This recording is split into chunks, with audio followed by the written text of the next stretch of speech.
In a world filled with needs, how do we make the most significant difference? Enter Effective Altruism, a movement that's not just about doing good, but doing the most good we can. Imagine charity as a science, guided by evidence and reason.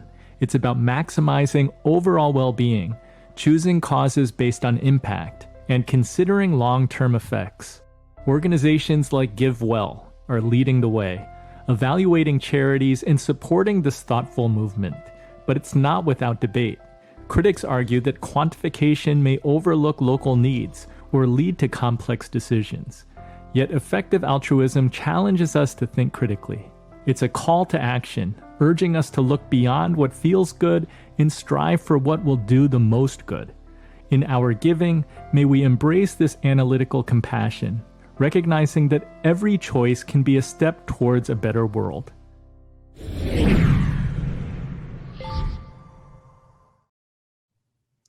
James, the weight of your words left us speechless in the last segment. I want to start with you again.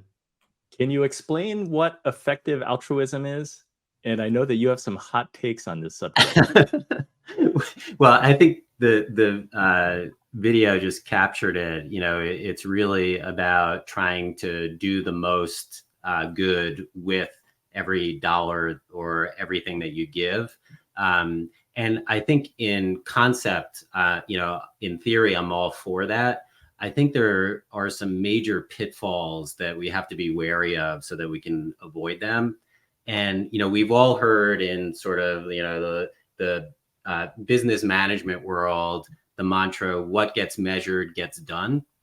And oftentimes it's easy to focus on the things that are easy to measure, things that are easy to quantify, particularly in the short term, which may take us away from the ability to actually drive large scale change. So think about major movements in the world or in the US around women's rights, LGBTQ rights, human rights, civil rights. Those have all been long-term efforts that have, you know, progress and steps backward. They have a combination of immediate support and long-term advocacy.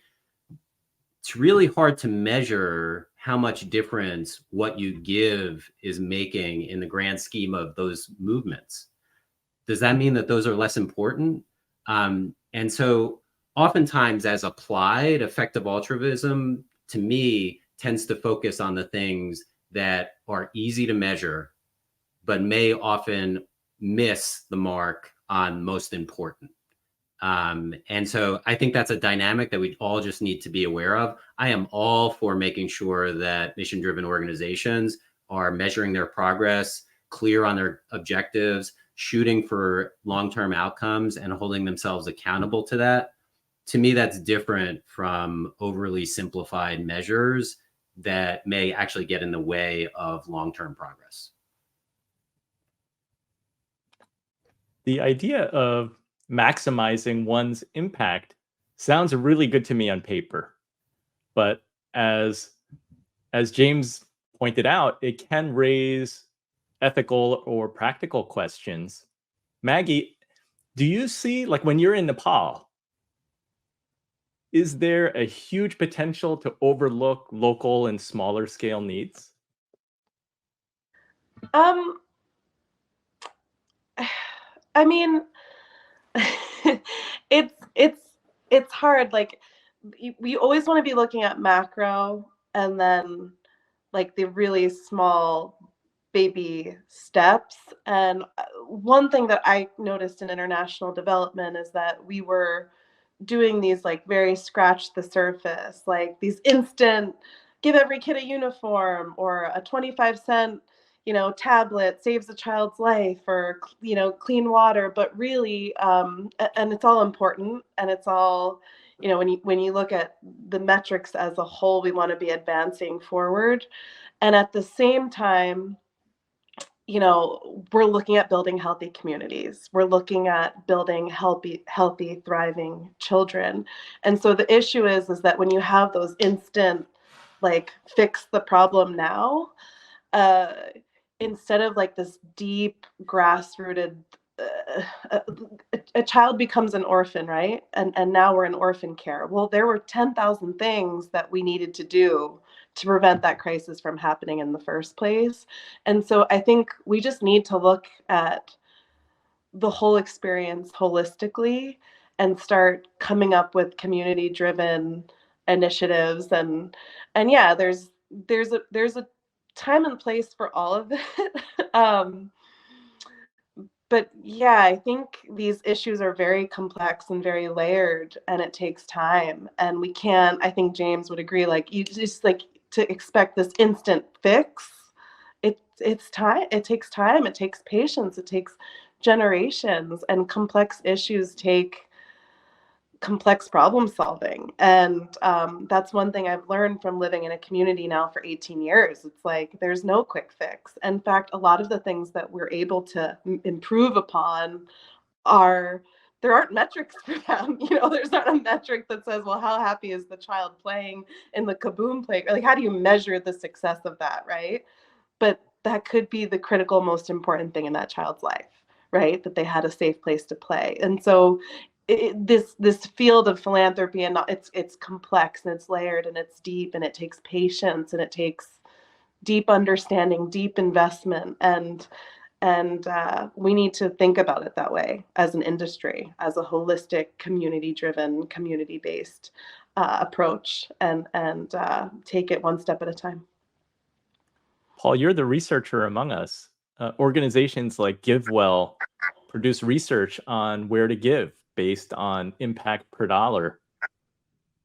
From what you said earlier, it sounds like our oxytocin doesn't really care about quantifying impact. As a researcher, what's your take? Yeah, I think it's a good question. I don't have a great answer. I do think from a human perspective, as James and Maggie said, that giving on a one-to-one basis is quite valuable to most people. And so I can certainly write a check to a charity that I care about, and that's great. And often we'll get feedback on, if you donate to charities, they send you feedback and want to continue your giving. Nothing at all wrong with that. But really, I think being on the front lines, like Maggie and James are, is an entirely different experience if people have not done that. And there is a sense of compassion fatigue, right? So I'm amazed at both Maggie and James. They, I'm sure they have times when they're just burnt out and tired and they don't want to do anymore. But really being on the front lines is valuable. So I'll give you one quick example. I do a lot of hiking with my dog. My kids are out of the house now, so I have a little time. And I decided to volunteer to help clear trails. And let me tell you, I spent some hours in the heat, and almost everybody, the walkers, the hikers, the bike, everyone stopped and goes, "Thank you very much for your," like, I could have been an employee. I don't know. Everyone was so nice. I'm like, oh, I get it. Like, I've done the research, but now I'm getting that direct feedback. It's really, really nice. So think of kind of modulating, maybe have a portfolio of ways that you give. Maybe some charities, like to Maui. I can't go to Maui and help people clean up their houses, but I can give money. For things that you do regularly, think about that as an opportunity to give in person, and you gain all that direct benefit, both from the other people who are volunteering and also from the people you're helping. I also think it's we all need to get better at, there's this in the term, oh, you write a check and then you don't know where it goes. And I think with technology, kind of going back to like, we have an opportunity to show and tell stories and show impact. And like you said, like the pictures of the happy children playing and really connecting, like being the deliverers of that oxytocin, right? Like, look, this mattered, it made a difference. And when things get too big and you can't give people that feedback, and they start to doubt whether it really matters, right? And does it really matter? And we know that feeling of apathy also is and in doubt is a problem. So I think we, in the charitable world, it's our duty to make sure that we're building those connections. Hey, you have the gas, we have the car. How are we going to get there together? Let's all come together and do this. Yeah, it's that constant toggling, right? So like we do a lot of work, for example, with Baltimore City Public Schools. And we started that work a long time ago. And over years, we built up relationships with community organizations in Baltimore and the school district. And everyone who gets involved in our projects feels that rush that you all are talking about, and they feel like they've achieved something and they want to do more. And then we can connect that to the overall objective, which is to ensure that every student in Baltimore has a great place to play where they're learning. And for a lot of folks, it's eye-opening because they think like well, of course, doesn't every elementary school have a playground? No, many elementary schools don't. And we now have in our sights the ability to say we've achieved every student in Baltimore having a great place to play where they learn. And so it's the ability to connect people to that specific project like Maggie's talking about, but then also connect the dots for them to the larger objective that they are contributing to, which creates that long-term ability to stay connected to the cause, continue to contribute, and to find new ways to bring others to the cause and to champion the work that's being done. Yeah, and bringing others to the cause, I want to move on to segment 4 and talk about the L word, legacy.